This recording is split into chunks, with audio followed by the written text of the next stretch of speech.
One of my favorite letters to the churches in the New Testament was the one to the Ephesians. It was a circular letter. It was intended for Christians to pass it around from one church to the other because it was incredibly poignant, very helpful instructions on how to live for Jesus in a pagan world.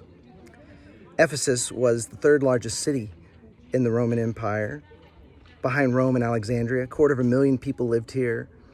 Most prominent city in all of Asia. It had a giant temple to Artemis, 4 times bigger than the Parthenon.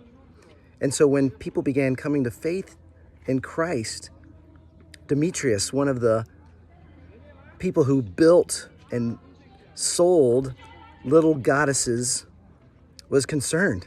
Sorcerers were burning their scrolls because they were following Jesus. And so they actually rioted.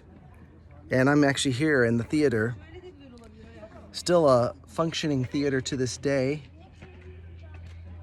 And eventually Paul was like, let me talk to the crowd. And his friends were like, no. They started chanting, great is Artemis of the Ephesians. Eventually Paul was in prison, probably in that prison at the hilltop there.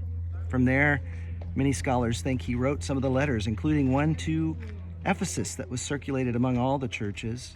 He wrote to Colossians and Philemon. He wrote to the Corinthians, the first letter we have.